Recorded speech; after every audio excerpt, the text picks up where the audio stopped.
So for today, we are honored to have Ms. Helen Higginbotham here to guide us through the discussion of the White Savior Complex. I want to thank you very much for coming to speak to us about this, and B, for always making any presentations that I've seen that you've been part of very interactive, engaging, and really insightful. I mean, they're very, very deep topics. So thank you for coming. Just a little bit about Ms. Higginbotham. She is an attorney specializing in labor and employment law. Again, she's also a mediator, which is how I met her, through the listserv, the mediator listserv. She began her career doing community outreach and served as a bilingual social worker in the New Jersey state prison system. Her passions include matters involving race, women, and children. She has served on several community boards, volunteered as a human rights commissioner, and the president of the upstate New York chapter of the NAACP. She's the founder of When Black Women Gather, an initiative that promotes relationship building and intergenerational conversations between Black women.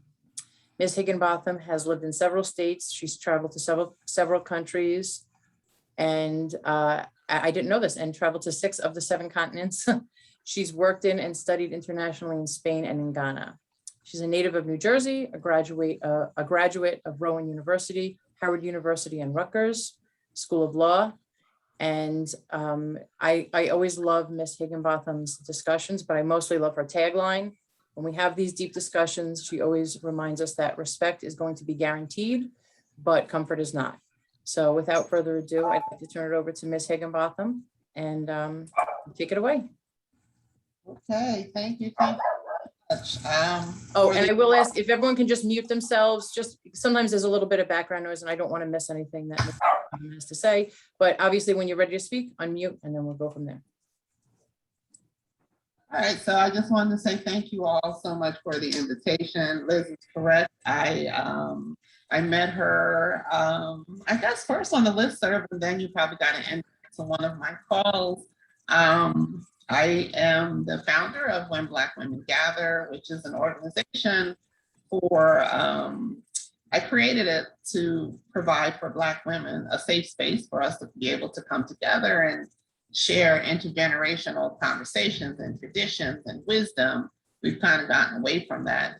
During the pandemic, we've gotten into a regular habit of meeting on Sundays, and we cover all kinds of topics.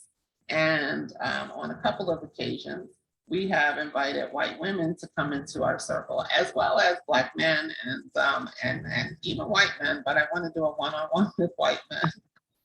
Because other people are obviously involved in, what's important to us.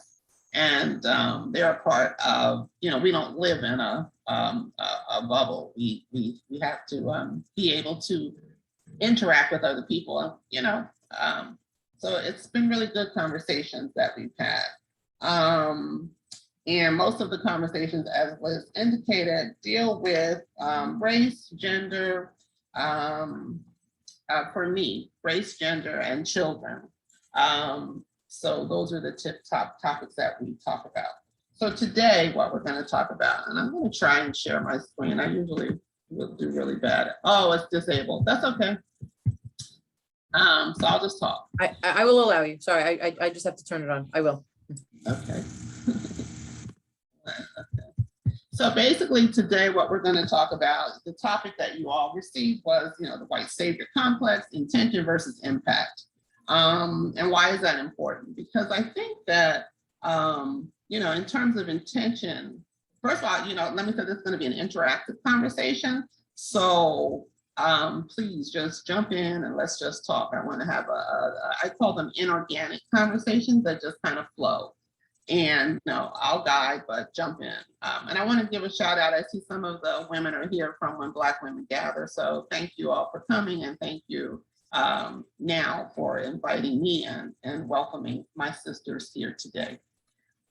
So you're co-host now, Miss Higgy, so you can certainly. Oh, I am. Okay, let me see if I can.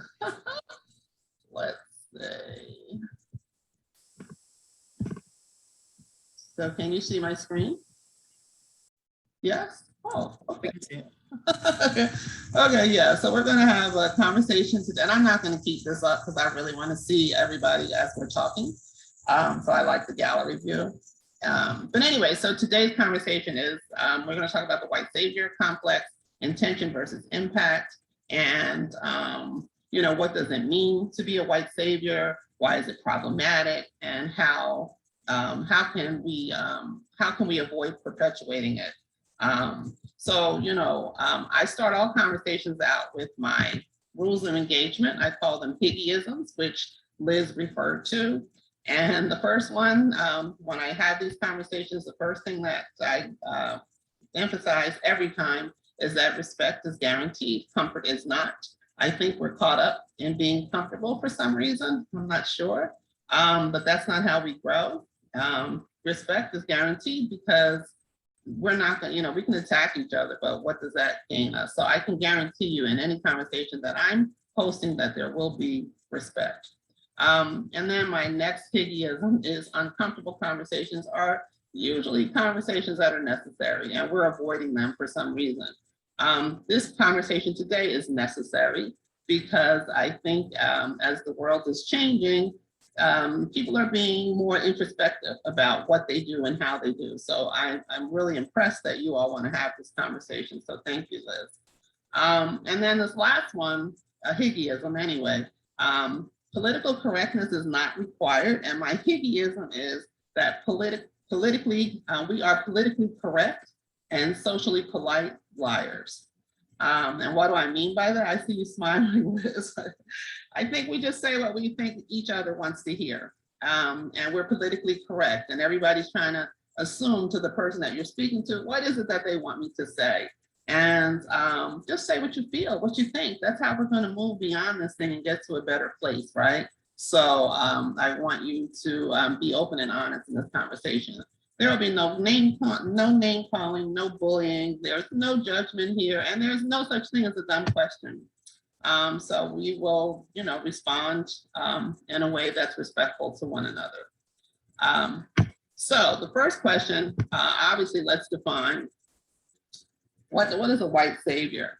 And I probably should have asked for some interaction before I put that up.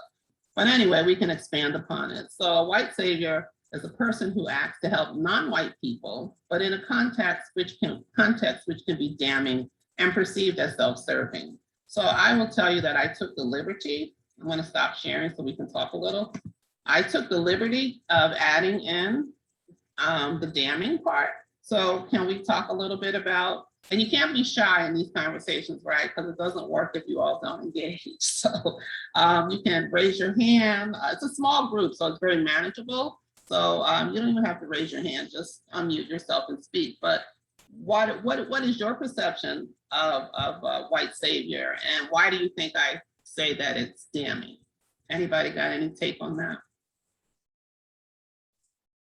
So I'll start, I guess. So the damning part I think is very very telling because we as individuals just think that we can I don't know, save anyone, right, in a position that is not the same as ours, right? So I can help somebody next to me without it necessarily be me bolstering you, as opposed to me thinking that I'm in some higher position.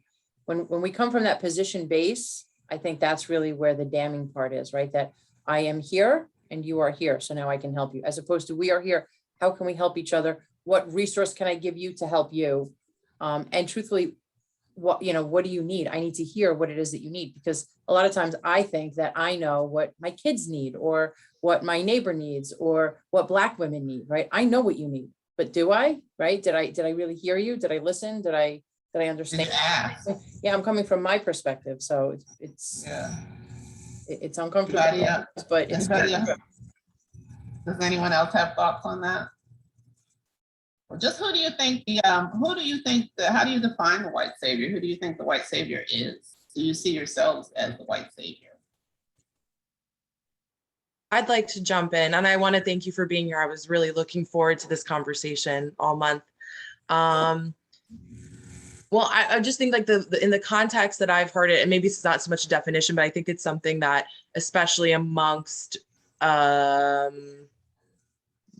guess, I don't know if you want to say liberal or Democrat or feminist white women, that we use it as it's sort of an insult to someone else. And so you don't want to be perceived as that. Meaning amongst white women, like we'll say, oh, this other person, this other white woman, she's, has a white savior complex. And usually it means in the context that I've had conversations with close friends or other activists, it usually, it means that, it's that they that this person is trying to act better than. I'm better than, I'm more of an ally than you, I know better. So it's not even, sometimes it's even not only the perception by someone that they know better than Black women or brown women, but also I know better than you white women. I'm more of an ally than. I know better than you white activist who's also trying to help. But really, it's just this kind of social climbing thing. Good points, all of them. Anybody else? Julia? Yeah, I'll jump in here. Just from a Black woman's perspective, I think that as humans, we all try to kind of be understanding and think that, like, okay, our opinions are subjective. And I think in conversations on race, a lot of like white liberals kind of unknowingly, when they're weighing like their opinion on something or their judgment as to what decision should be made affecting a Black and brown community, they kind of see our input as Black people as like our opinions. They see it as like, that's an interesting point, but anyway, we're gonna go with what I think. And I think that for me is like the crux of what white saviorism is. Like, how do white people move to a space where they can learn to kind of reevaluate their thinking in context of like them already assuming that their white view is the best, and I think it has to shift to the point where they're willing to be humble and to accept that like their thinking is more than likely not the best thinking and their idea is more than likely not the best idea. And as a result, they should give the Black or the brown person the platform, So that's what it is for me. Good point. Let me share. I'm trying to do this going in between this, so bear with me as I try and pretend that I'm really technically savvy. I hope none of my students are on this call. Okay, so Juliet, you hit on quite a few of the of who. So I said who usually is the white savior. Juliet, you said liberal, you said feminist, you said Democrat, you said ally. You hit on a lot of them. And so these are just some of the things that I came up with, and we certainly can embellish on it. But usually the white savior is not invited into whatever, just implicit in the name savior. I think the connotation of that is like, really? You're here to save somebody from who? Like, who gets to decide? And to Anastasia's point, who gets to decide whose culture or whose practice is the best, right?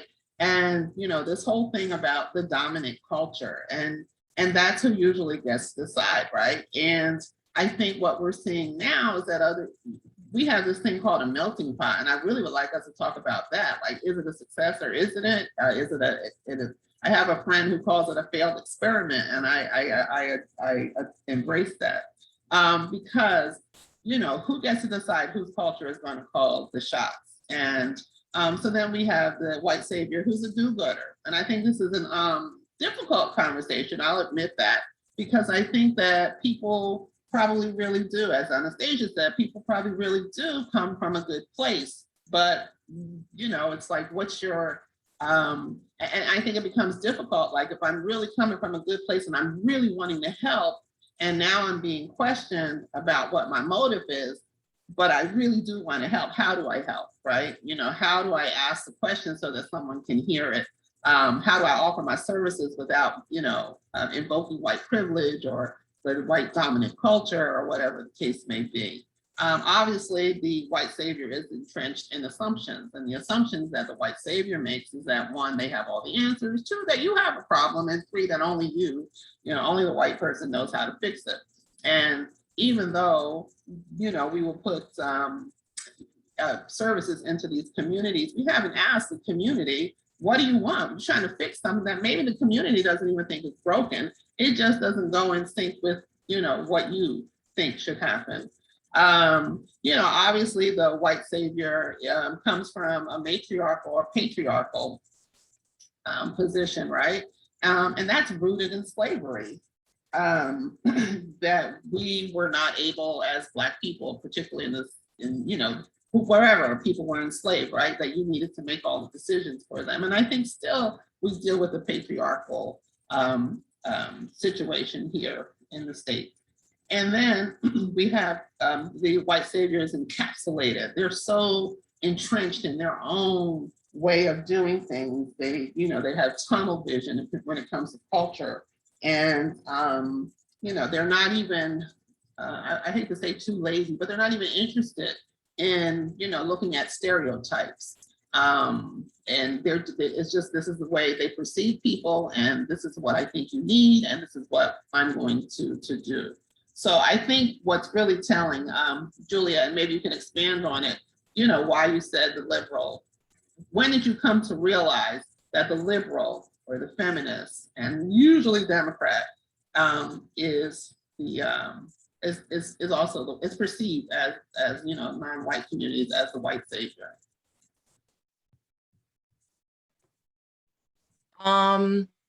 When did I discover that? Yeah. That's a good question. I think it's more that I've heard it in those circles. So meaning that I hear it in the sort of either the fear of or the criticism of being a white savior in the context of social activism, or amongst, I could say, like maybe more like of my liberal friends, because most of my friends are. So I think it's been like, that's where I've heard it in conversations, or where it's been a concern, where I haven't necessarily even heard in either like mass media, or I don't even really know. I think everything I follow is liberal. Like I was saying, more conservative news. I don't know if there's a concern of that. So it's been more that there's this concern or criticism in those contexts, usually around social activism or amongst liberal people. So I don't know. Well, what I like what you said is that you're hearing it in the circles, which means that, and I think there's a lot of value in conversation. Some people say, yeah, you talk and then what happens? But there's so much value in conversation. And the very fact that you're like, I don't know, but I know that I've heard it. And not only did you hear it, it registered. So that's what's important. Camilla, am I saying your name properly? Yes, thank you. So glad to see you, Helen Higginbotham. Hi. So I just wanted to add to what you were saying about the white savior complex. And from what I've seen, the white savior complex is also absorbed by other races, including African Americans, especially when they define themselves as Americans and put the ethnicity aside. And it comes up especially when they are looking at women in other countries. So the women in other countries become other. So there is the white savior complex that is absorbed across races when they think about women in other countries that have to be rescued. And we especially saw that recently with Afghanistan, where those women, first of all, we shouldn't have gone in, and and maybe there was some good that was done, but they were put into the realm of victims who were dependent on American generosity to bring them here. And it's not just Afghanistan. I mean, across the world, the whole immigrant narrative is, oh, we need to go rescue those people and bring them here. And it cuts across race. That's a good point. And you lead right into my next slide. So one of the things that I think of with, in my definition, in my definition of white savior, I include missionary. When I think of, if I had to give it another name, I would call it missionary. For some reason, I'm not able to move mine. Okay. So you all can see that slide? Okay, great. So when I think of, if I were going to use another name for savior, I would go to the missionaries, and it's exactly what Pramila was just saying. And these are the ways that I think the white savior complex shows up. So a lot of times, if you just Google white savior complex, I think the first thing you see is this whole international, America is going around the world, and I call it value imposition, imposing their values. But I think it's really called saving the world, and are they even welcome? And here's the thing that I put, like when we talk about privilege and arrogance, I refuse to use the term third world, because I think implicit in third world, there's some there's a inference that there is a first world. And if there's a first world, then the first world is probably the dominant world, right? That's the world we all aspire to be.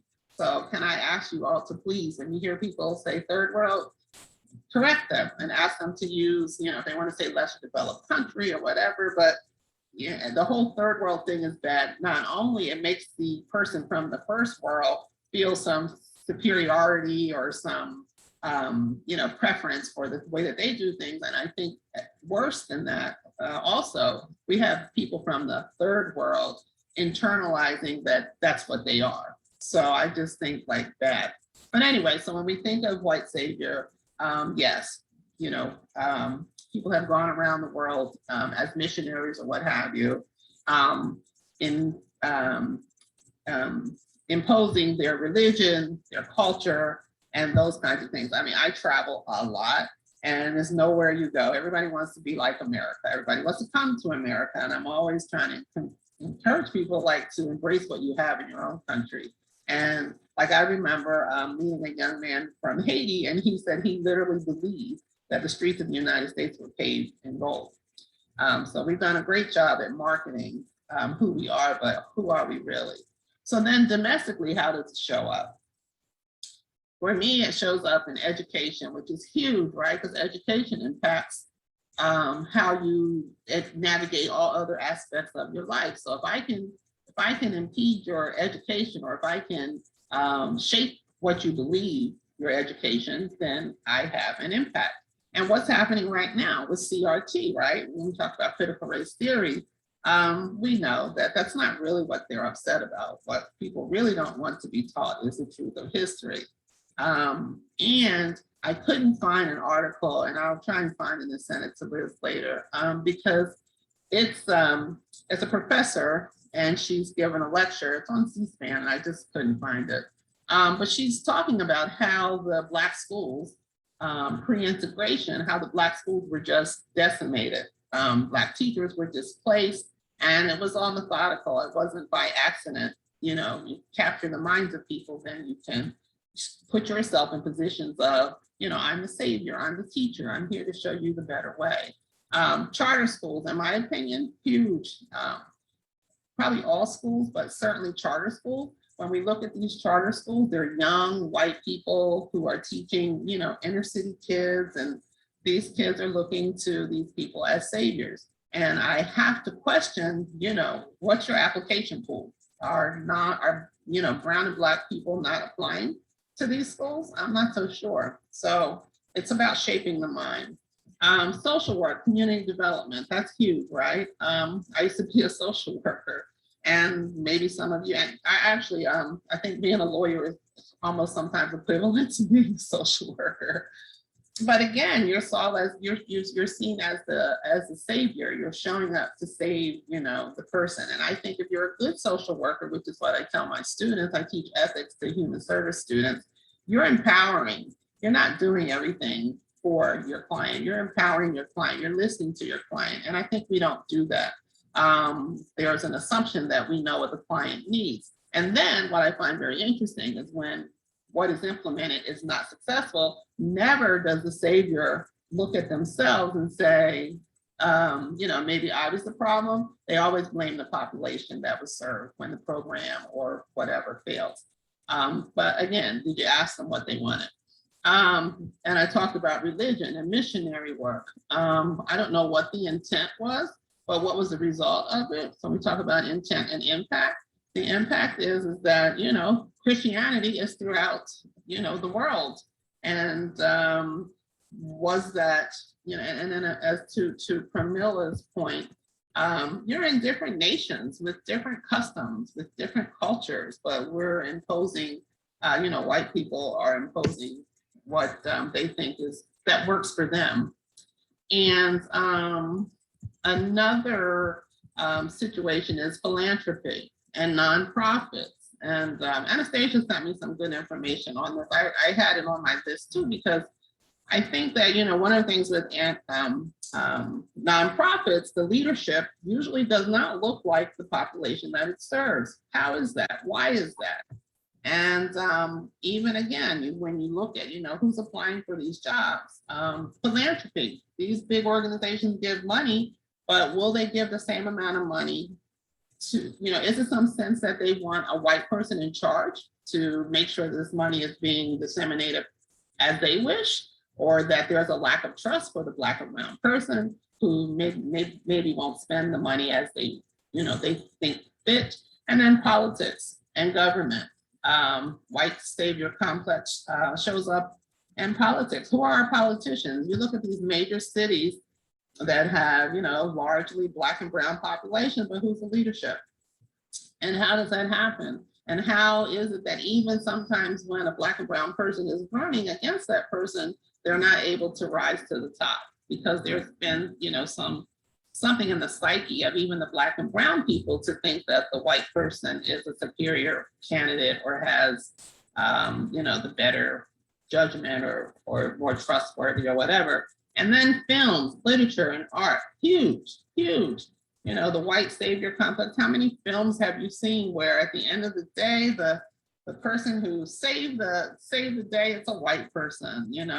I think of there's a movie, help me somebody with the name. It was Slim and who can help me with that? Anastasia, do you remember that movie? It was a young lady. It was Queen and Slim. Queen and Slim, thank you. If you all get a chance, look at that. So it's an interesting movie, but at the end, and I'm just going to tell you the end, these people, there's a young couple and they're outrunning the law and they have an opportunity to leave the country. And why wouldn't the movie end where they just got on this plane and went to Cuba? They didn't, so it's like, even when we can show up as the savior or the victor or the winner, we're not allowed to. And if I'm not mistaken, that film was done by was it a Black director? I'm not sure. But the point is, at the end of the day, with films and art and literature, we're not the person who shows up with all the right answers, with the best of whatever it is that you need. It's usually not going to be the brown and Black person. We're not allowed to tell our stories. And that's changing. More and more, Black people and brown people are telling their own stories. And we get to decide how we will be presented. And why is that important? Does anybody have any thoughts on why that might be important? That it's important who tells the story? Oh my gosh. I remember in college, we had this discussion. Anyway, it was a big project, but anyway, the discussion that we had afterwards was about, wars and why it's so important about who the victors are and about how, who the nation builders are and these types of things, right? And so of course, England, or this was just the focus of it. So I'm just sort of focusing on England. I know there were a lot of European countries, but England was the nation builder. And that's the story that they tell, right? Because whose perspective is that from? It's from the white male point of view, who are the victors. But there are so many people who are in the country of England, right, who didn't necessarily agree with it, who weren't advocates for it. But what about all of the other people that were dominated, that you built a nation on what, right? So the perspective or this narrative, this story that's being told is that look at all this great stuff we did here, even here in the US, right? I mean, we all know what we're built on. You know, is America, are the streets paved with gold? Is it all of this fantastic, you know, do we have all these fantastic opportunities? Yeah, maybe. And maybe from another perspective, it does seem like this is really where everybody wants to be. But how did we get here? So whose narrative do we hear it from? We hear it from the victor's narrative. And so when you think about the people that we decimated to get here, you know, it's a very, very different story, a very different perspective. And there's no way now to go back to get some of their perspectives because they're not here. So we have to at least be aware that there are perspectives we'll never hear. And I see Pramila's hand. I don't know if you want to. Go ahead, Pramila. Yeah, I just wanted to share that my students, I teach in the community college, and my students for the very first time are studying the literature written during Reconstruction. And then they are reading for the very first time Native American stories. And they had no idea about the entire Native American history. They had no idea about what happened during Reconstruction. They didn't know there was something called the Great Migration. So when they actually read these stories, you know, they could really understand what happened. And we're talking about children who were born after 2000. So they're all 19-year-olds. And if they've not even studied that in school, and they don't have parents really telling them about it, they would have no idea about the history. So that's how history can get erased. And so it's so important for educators to really pay attention to the curriculum. And I just wanted to, I don't Go ahead. want to say, Go ahead, Liz. but I wanted to go back to a point that you had mentioned before, Helen, about even certain populations thinking that the white person in the room, right? So maybe just a school, the white person in the room, yeah, that's my savior. This narrative that we feed is not just poisonous to us, right? As white women or white people, it's really poisonous to people of color and these communities that think, oh, well, I can't do it myself, because the narrative that's being shoved down their throat is they need somebody to pull them up. And just a little example is when I started my law firm, I had a partner and she's Guyanese, right? She's from Guyana, brown, right? I mean, she's a person of color. And we had a meeting. It was part of this larger community event that we did, and we had individual meetings with people. We had this one meeting where my assumption was the person would be more comfortable meeting with her because it's somebody who is similar, right? They look similar. She's a similar color. So when I backed out of the meeting, he kept insisting that I was in the meeting. And she said to me, you have to understand, they see you as a white person who knows more, who knows better, who will give them an opportunity that I can't give them. And I think that was one of the first times that it really hit me that I thought, well, that doesn't make any sense, right? You're sitting here just as qualified as I am in the community. I mean, she's somebody who's in the Guyanese community. I'm obviously not. But the fact that they see that is not because I'm smarter, not because I gave more information, not because I had better connections, it's because of my skin color, right? So the fact that we, have this white savior complex as, as the white people is only part of the problem. The other problem is that we take this narrative and we shove it down the throat of these communities where they believe that too, because they just think, how am I going to help myself when everybody is telling me, when I say everybody, obviously the mainstream is telling me that I need somebody to help pull me up. Exactly. So, how does that happen? And does it, and that leads me, if we can talk a little bit about, what is critical race theory and why do you all think there's such objection to it being taught? First of all, does anybody even know what you all are familiar with what's happening with critical race theory? Yeah. So, there's this notion that critical race theory is being taught in high school and grammar school. And, these kids are being, I think I've heard white children are being made to feel guilty or uncomfortable about, being white. What is, just anybody, and anybody who can answer this, what do you think critical race theory is?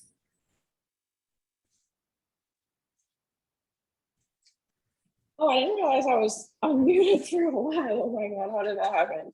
But I'll talk here.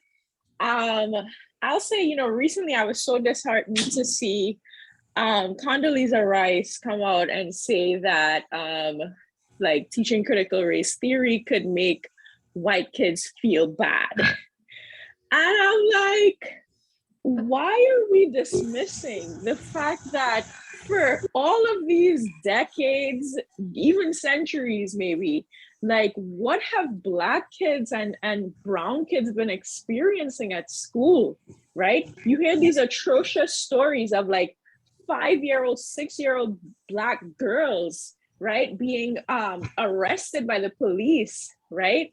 Black boys being arrested for singing in class. He has ADHD at like 5 years old, arrested for singing, right? And let's not act like white kids are this innocent batch of people. Like, I love children, I love all children, but let me tell you something. The fact is that white children know about their privilege, they know about racism, and they are racist to the children around them. They perpetuate it, right? That is a fact. So while we try to focus on white kids' feelings, the best thing for white kids would be for them to face their fragility from a young age so that when they grow up to be adults, they're more beneficial whites, beneficial to themselves and beneficial to society, so that we don't have to keep sitting around with 35 and 45-year-olds who can't have a simple conversation about race because they never learned the truth, right? And because they never faced their role in everybody else's oppression, right? So it would make for a more advanced society. It would make for more emotionally intelligent white human beings. And most importantly, perhaps, it would make for a better experience for all of the Black and brown children at school who have had to endure bullying and like all the hurtfulness from teachers and students and administrators, everybody, every angle. And here we are talking about white kids' sad feelings. Well, they have to suck it up just like everybody else because they have to learn the truth. That's how I feel about it. Those are, yeah, we feel your passion. I hear you. And I have the same thoughts in terms of, again, we're so concerned about comfort, but whose comfort, right? And being a Black American who grew up in school, you know, we weren't taught the truth of history. I had zero interest in history because you just knew it wasn't true, right? And when you talk about how people are reflected in history, I think about, you know, even just inventions, right? When you think about who invented stuff, the reality is who was doing the work? The slaves were doing the work. So you think they came up with the invention that they couldn't get patents for, or do you think the person who's noted for it got the patent for it?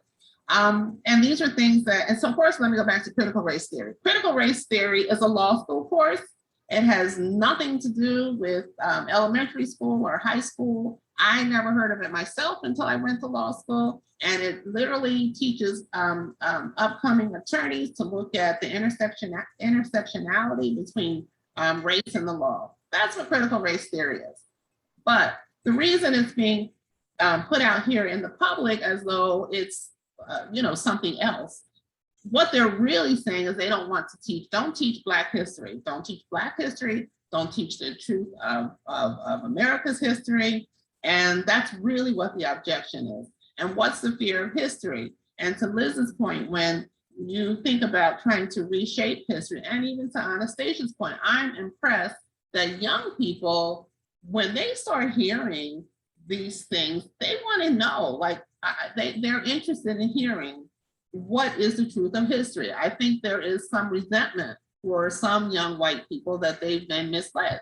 So this whole notion of, you know, there's school books that are, I think they're saying that they don't use the word slave anymore. I think they're saying that the Black folks were, I think, indentured servants or interns, you know, anything other than slaves. You can't rewrite the history. It's too much out there. There was a time when you probably could do that. But I think now with the advent of the internet and social media, and people are awakened to that there are other narratives. So that's, you know, how we shape history is really important. So for those of you who are on the call who want to resist the white savior thing, that's one way that you can show up for Black and brown people. Allow that, first of all, can we say race? Because I think to Anastasia's point, we don't want to talk about race. And that's when I say, you know, in terms of us talking to one another, you know, you look at me, you see a Black woman, you don't tell the truth, you kind of say what you think a Black woman would want to hear. And I'm just here to say, I've never been a white woman, you've never been a Black woman. And even if we were, there's nothing uniform or monolithic about any of us, because what is appropriate for you to say to me or how I might respond to something is very different than how, you know, Laura Bryant might. So can we just talk openly and honestly? And can we just say the word race? And, you know, this whole notion of BIPOC, you know, we've thrown everybody in together. Like, who are we talking about? Are we talking about Black people? And Liz, when you talked about your, I'm assuming that the client that you were talking about who wanted you there instead of the Guyanese, that was a brown or Black person, correct? Yeah.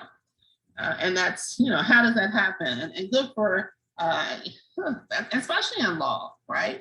There was just an assumption that in law that people want, you want a good white lawyer, you know, and that's, and, you know, even the professors and those of you who are in higher education, you know, are you the gatekeepers? Are you the guardian of, you know, the bastion of discrimination and racism that happens there at the academic level, and why?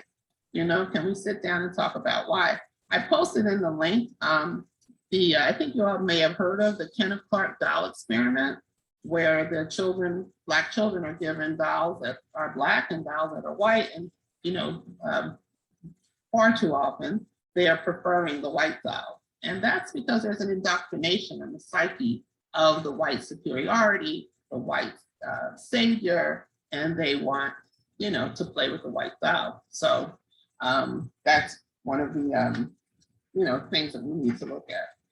So in terms of this whole discussion, you know, why is it problematic? It's problematic for everything that we've said here today, right? It's problematic because it disempowers people. It's problematic because it denies voice and presence to people who are in the room. There's a lot of assumptions that are made when we're being, you know, the white savior, that there's a lot of assumptions being made for that person of how they show up and how they're received, and on both sides, you know, whether it's the brown and Black person who's doing the perception, or the white person who's doing the imposition. So I had done a little graph, but and I just kind of said I had intent on one side and impact on the other, and I was like, okay, so what's the intent of white savior? And obviously, you know, it's to help the marginalized or lesser developed population, to improve, you know, the conditions or the quality of life for these people, you know, these other people, or to save the community. But then on the other side, when I talk about impact, I just kept saying the same thing, that it's a value or culture imposition. You know, it's or denial of power or presence or humanity to somebody else. So no matter how you look at, how you weigh the two, at the end of the day, that's where it falls, on that side of things. But the point is that in terms of continuing, you know, how does one continue to help? Like somebody who really wants to be helpful, you know, like some do-gooders really are do-gooders. I remember when I was a social worker, that was a term they used to say, do-gooder social workers. So it kind of stayed with me. But, you know, some people really are honest and sincere about wanting to do good. So, you know, how does that show up? Does anybody have any ideas, like what you think? You know, maybe some of the Black women, if you all want to speak up. I know Anastasia is talking a lot. Does anybody else want to talk about, you know, how you would like to see the white savior show up for you? And not even savior. I think the whole, let's just say white people, but the connotation behind savior just bothers me. Anybody? I'm calling now. Helen, you know what? This is a less triggering story, but I like Project Runway, and it comes on Thursdays. And this past Thursday, there was an event, just the very thing that you were talking about. And it's a group of kids, for anybody who doesn't know about Project Runway, it's a group of people, aspiring fashion designers, actually, and many of them are already working in the field, and they want to go out and do their own thing and help become top designers. But anyway, there's a group of kids, and There's some Black kids, all very gender fluid, not non-binary. And there was a white woman from Tulsa, Oklahoma.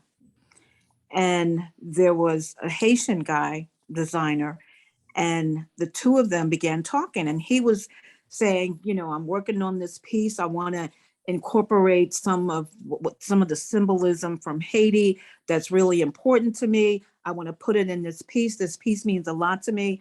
And the white woman, very nice white woman from Tulsa, Oklahoma, she starts talking about, yeah, you know what, Black people have had it so hard, and I'm with you, I support you, and I'll do whatever I can because we as white people, we just don't understand. And he sat there and he became offended. And he said, I wasn't going all of there. You don't have to save me.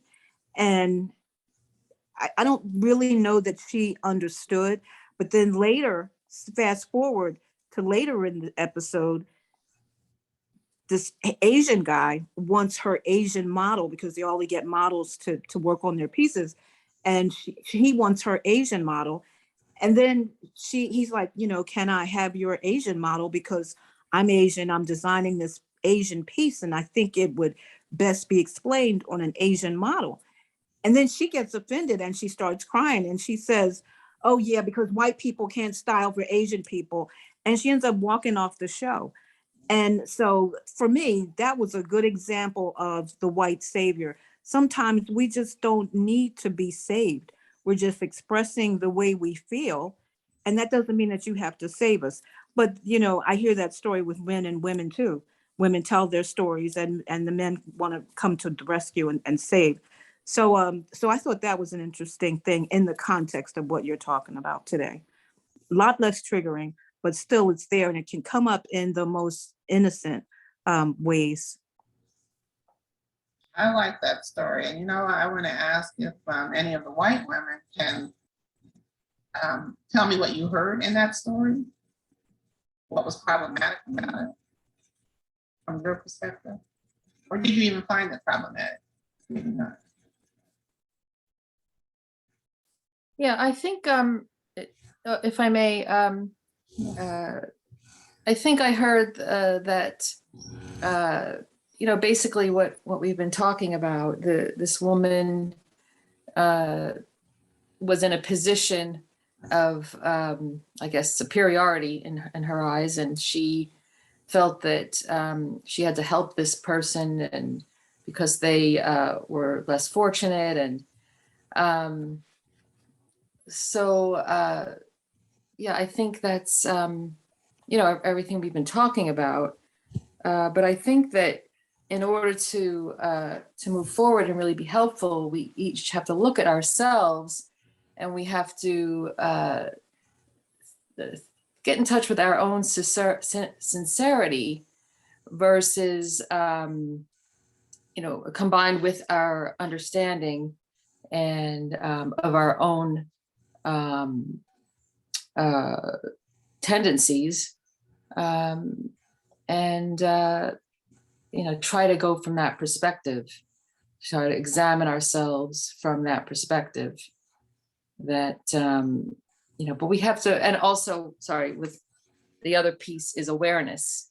We have to and just if in life you get exposed to situations, and what was just described is a situation where this woman could reflect on it later if she if it was enough to make her aware. If what the man said to her, that getting angry, if that could make her think later, well, wait a minute, maybe maybe the sincerity is there, but I was coming at it from this superior attitude or position, and it insulted him. So if we could have something happen to us that where we and I know in my life I have, where it makes us think, oh, you all of a sudden you come face to face with your own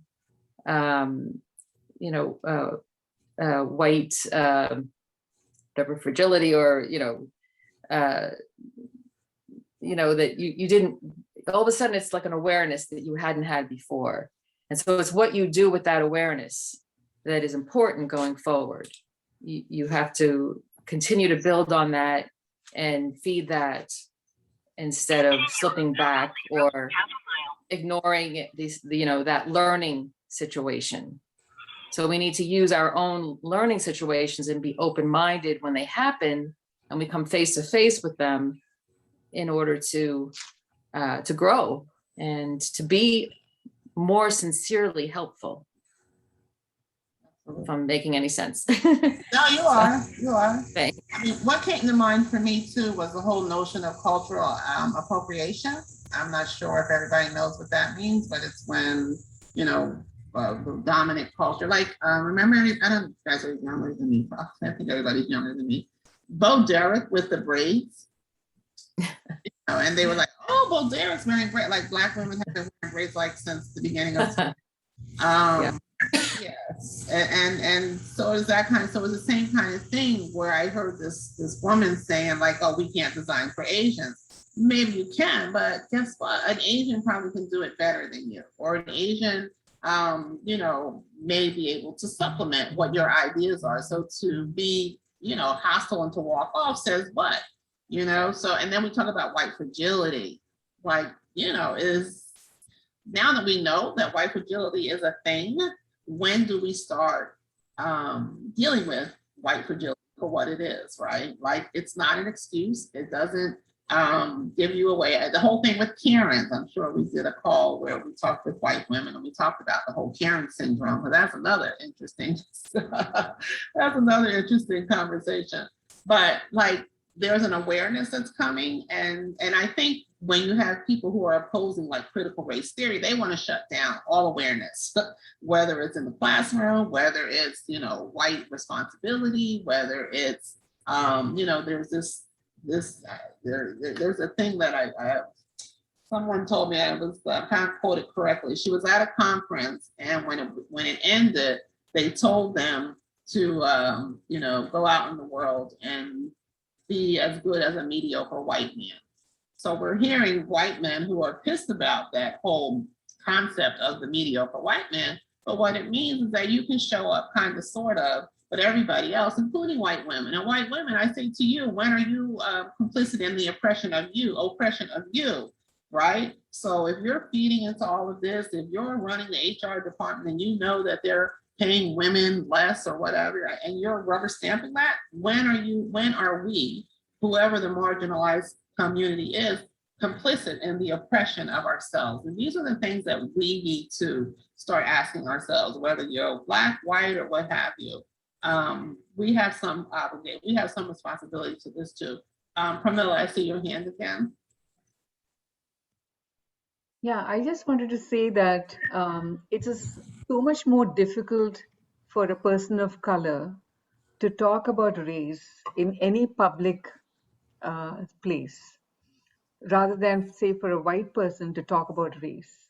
Because a person of color is always seen as the angry person, as militant, whereas the white person who may say the same thing with the same words is appreciated, is actually welcomed. So I have no idea how we can actually, overcome that kind of perception and be brave enough to be able to talk about these things as people of color, as you're doing now in a public forum. So the thing is that we just have to, right? And I always say, particularly to, Black folks who are just too comfortable, if we all remain comfortable, if our ancestors had waited for things to be in place for them, I'm talking about, when I say ancestors, I'm talking about Black folks, whether it's from slavery to civil rights to, the heroics of our ancestors. But if they had all waited for everything to be in place and no risk of harm to them, or where would we be? And the reason that we're oppressed is because we won't speak up. There's an expectation that you don't want to be canceled. Oh my God, is that horrible? Like, we don't want to be canceled. And that's that. I left that out because I had that somewhere earlier in the presentation, but that's a part of the whole white savior thing. It cancels. When we talk about canceling out, it cancels out everybody else's position or point of view or experience but their own. But anyway, I know we're getting a little long here, so let me just show you my last slide. We can talk about it a little bit, but we talk about, how to avoid.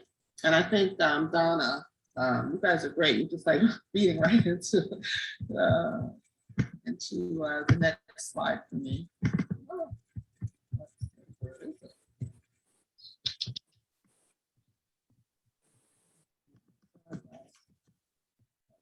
Here we go. So how do we avoid the whole complex of white saviorism? And that's where Donna was going. Like, know your why. Like, why are you even, what is your motive? Why are you wanting to help this population? And what value do you think that you can bring to it? So what's your motive? Why are you doing it? Be honest with yourself. If it's to make you feel better, if it's because you can get a bigger paycheck, it's because you don't have to work as hard because you show up as white, so you're already on third base and you can punt the ball and get a home run. Is that what we're doing? Don't position yourself as a hero or a shero. You're just a regular person. Don't go into the situation as though you have some, leave your privilege and superiority is an ugly word, but it's not just mean racist white folks who suffer from white superiority. And it's not just white people. We have Black and brown people who also sadly have bought into this notion of white superiority. Try being, humble. You're not the smartest person in the room. You don't know the experience of whoever is to serve the population that you're serving or the people that you're interacting with. Don't make assumptions because you don't know. And I would ask you all to, I don't know if any of you have had non-white supervisors, particularly female, and don't even tell me, but just think about, how were you responsive? Did you question that person? Whereas if somebody else did it, you didn't question it at all. If it was a white person who said for you to do something, are you more comfortable taking instruction and leadership from people who look like you rather than Black and brown people?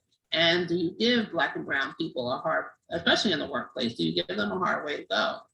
And I think it was Pramila who said that, Black and brown people find that they're sitting around a conference table and they're sharing, some opinion or some idea, or nobody hears them. But then when somebody white takes the same thing that they just said, now it's like a great idea. So be conscious of that if you're guilty of it. Don't assume that wait, ask or wait for the ask, right? Wait for somebody to ask for your help, as Camilla said earlier, like in Afghanistan, right? There's a lot of assumptions going on there. And I find that when white people are going around the world imposing their values, I may not agree with what's happening with, women in Middle Eastern countries, but is it really my place to impose my values, or do you wait for them in those countries, the women in those countries, to ask us for help? So I don't know. I have mixed feelings about that. And of course, there are some things that are just, horrific, particularly when we think about vaginal mutilation. That's like huge, right? But, and yeah, we should want to stop it, but we also should do it at the invitation sometimes of the population. So listen to the intended subject for your help. What do they want? And if it's not working, don't blame them. Sometimes you gotta look inwardly and say, maybe it's me. And if you are that teacher in the charter school or the social worker, and those of you who are lawyers, I mean, racism in the criminal and the justice system is rampant, and we're responsible. We're complicit in it by being quiet about it, by not speaking out against it. We are just as much of a problem because we all know, and particularly anybody who's in the criminal justice side of the house, or even family services. Black children are disproportionately removed from their homes, and why is that happening? That's a whole nother workshop. I actually teach a class on that one too. You know what, here's a big one. Accept that you don't need to understand everything. And I'll say this from my experience when I'm traveling, I'm in another country and I may not understand why you're doing X, Y, or Z. But I have come to accept that I don't need to understand. I don't need to understand everything because, it doesn't affect me. As long as the people who are doing it is their culture and they understand it, then I'm sitting back waiting for you to explain it to me if you choose to. Because if you don't choose to, that's fine too. But at the end of the day, I don't get to decide for you what you should be doing. So, and I think for white saviors, like you just think you know us better than we know ourselves and that you understand. And, you probably don't. And I think that you should go into the situation assuming that you don't. This one here I threw in at the last minute, donations. Don't buy the agenda. So because you give donations to Black and Brown organizations, it doesn't mean that you get to change the narrative of what their goals are. And that's so disrespectful. There we go again with the imposition, right? And it doesn't mean that you get to be president of their organization. It doesn't mean any of that. It means, in my mind, that you saw the work that this organization was doing, you valued it, and then you supported it.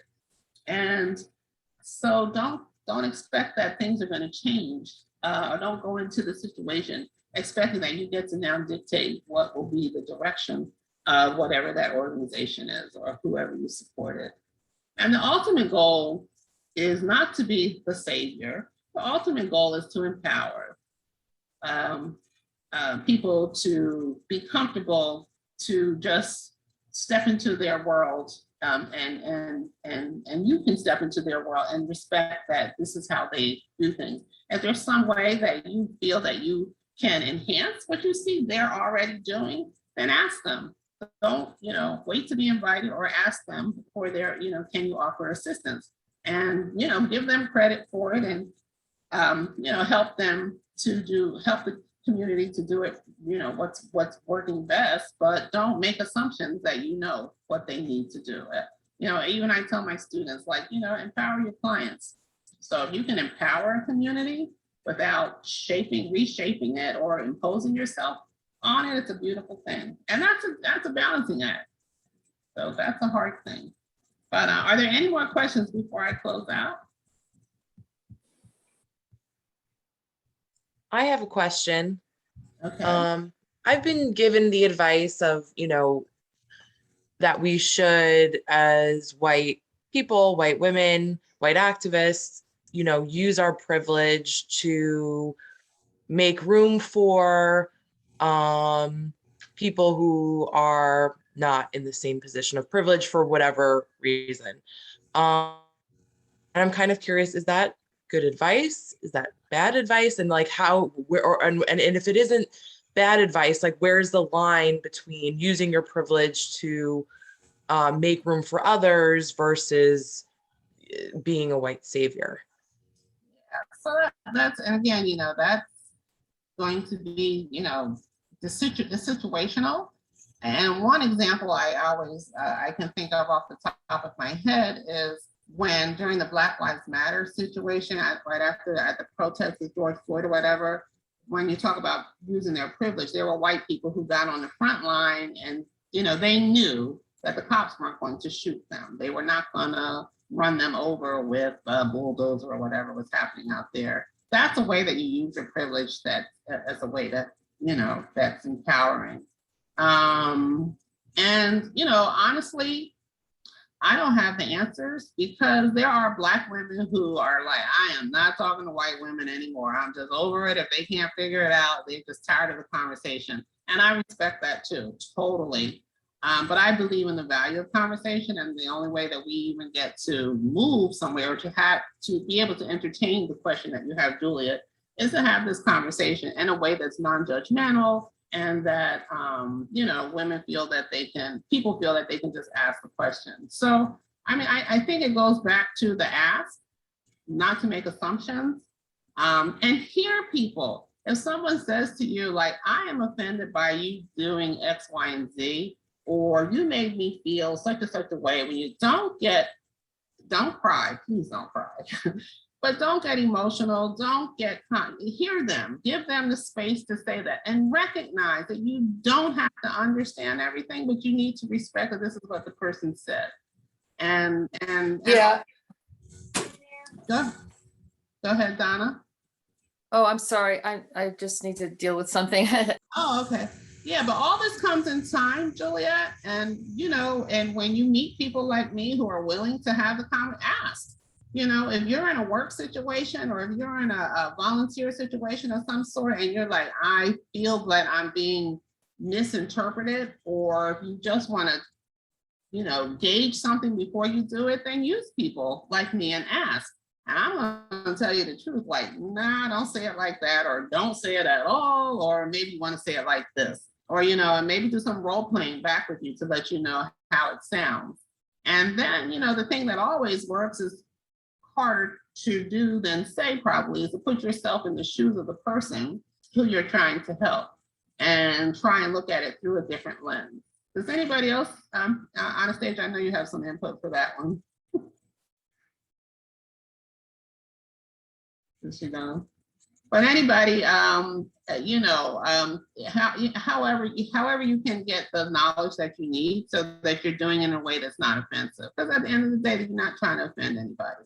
And this is, I won't say it's a necessary conversation, but the whole conversation about white savior is it can be perceived as a difficult conversation because of people like you, Juliet, who are trying to help. And you don't want to be offensive. You don't want to come off as overbearing or what have you. So it's a necessary conversation, whether it's difficult or not. So I thank you all for having me here today. And I hope that I imparted something, another thought or frame of reference for you. I'll share with you my contact information. I don't know, did I hit share? I don't even know if I hit it or not. There we go, now we see it. Yeah. So if you want to reach out to me, I was going to put my phone number, but then I said, oh, she's going to record this and God knows who'll get it. But if you want my phone number, if you inbox me on the chat line, I'll definitely share that with you. But that's how you can reach me. And I would love if you want to participate in some of the future calls that we do with white women. I've also done community calls lately on race that included everybody, Black men, white men, everybody. But if you're interested in being a part of any of the future conversations that we have lined up, please give me your information and I will definitely share with you. And Pramila, I would love for there to be a conversation with brown people who are in the United States and showing up in spaces that are, it's an interesting line that you all walk to because you're in a minority status, but not really. And I was on that. One of my students actually came to tears in class about a situation that she was in to find out that she really, some of the things that she has supported in terms of being treated as other than as a minority. So right. That's a whole conversation. Yeah, I mean, there's a whole, history of Asian American oppression, dating back from the 18th century. So it's like, when I say Asian American, it's like across, like it's South Asian, East Asian, Asian, it's like all of these different cultures, and they have faced it for a very, very long time. And recently that came into focus with all the, killings of Asian men and women in different cities. Yeah, and I think it's important to have that conversation because people don't know very much about any of that. Yeah, I think that goes back to what we were talking about for the education system, right? We know certain things, or we think we know certain things, and you learn about it later and you think, how did I never know that? How did I never learn that? So yeah, that's why the whole education aspect of this, unfortunately, it's called critical race theory, but basically it's like teaching about all our histories. It's so important in school because kids really don't know any of that by the time they come to 12th grade. Absolutely. Yeah. And a lot of adults don't know to teach their kids. They don't know. Yeah. Yeah. That's Yeah, true. they don't know. So it is up to the teachers to really bring all of that into the curriculum. And if we are not even able to do that in a democracy, I don't know what to say. It's going to be very hard Right. because if we don't have the education, we cannot have educated citizens to vote in a That's the democracy. goal. That is the Yeah, goal. yeah. The less literate we are, the less literate the 99%, the more empowered is the 1%. Yeah, unfortunately, that's true. Well, thank you, Ms. Higginbotham. I really, thank you all. for bringing this presentation to us, for taking your time and for bringing so much knowledge and insight. And, you know, when you feel a little something shift in you, you know, after you give a presentation, then you know you've learned something really deep. So I really I appreciate hope that. Thank you. so. Thank you very I much. hope so. And Helen, again, before we sign off, can I just say one thing about you and Juliet's discussion? Because I thought she asked an excellent question, and I thought in response you gave an excellent example. And I know it sounded like the question, and I believe it was really sincere and out of a loving place. And what do you think about this and looking for the line? Maybe the line is, just to stay with Helen's example, is the line is those same white people using their privilege, getting out there and protesting along, you know, side by side. But then you're stepping over the line where you start trying to make decisions, tell them what to do and how to do it. Then you've crossed the line from using your privilege to change, for transformation versus becoming the white savior. yeah. Yeah. And, you know, and I can't say enough. It's, you know, we're all learning to, you know, actually Black people are, well, actually, not all of us, but you know, we are living it. So we know some things that you don't know. And you know, I'm encouraged when people like you, Juliet, who do, I agree with Laura, you come across as very genuine and sincere. And I, again, extend myself to you if ever you just like, you know, I'm in a situation, it's not sure how I'm being perceived. Can you help me? Because tell her, Liz, I'm going to tell her the truth, right? Always.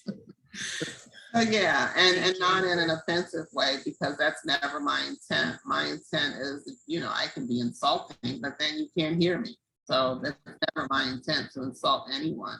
But yeah, so it's a juggling act, and to take more people like you who care enough, and the women who invited me to this call to care enough to have these conversations, to want to try and do better. And as Laura said, you know, you got to know when to step back, right? When you start discounting or devaluing the people who you're trying, they've already got an organization in place. They're not sitting around, you know, don't come to the table like, oh, we just been sitting here for 10 years waiting for you to come tell us what to do. That is so, you know, insulting. And maybe you're not even aware of it, but then shame on the brown and Black people around the table who aren't telling you just that. Like, you do know we were here before you got here, right? So, and you know, so we all, you know, need to become more comfortable in what we do, because again, back to the thing, are you complicit in your oppression of you? And if you are, then, you know, stop playing. At some point, you can't keep blaming other people. You got to own it. Until you're willing or able to step up and do something different, you will continue to be uncomfortable. And my comfort level is as important to me as is yours. So back to the whole CRT thing and the kids in school, you know, you're not comfortable with the truth. Well, you know, Black students probably haven't been comfortable with what we've had to sit in the classroom and listen to. And our history is so rich. And certain things we're just not taught about. We're not taught about Black heroes. Like, I bet not one of you on this call knows who Denmark Vesey is, or Gabrielle Prosser, or even Nat Turner. These should be heroes in American history. These are Black slaves who revolted. But we don't want to teach that slaves revolted against slavery. We want to teach against slavery. We want to teach that, you know, slavery wasn't that bad.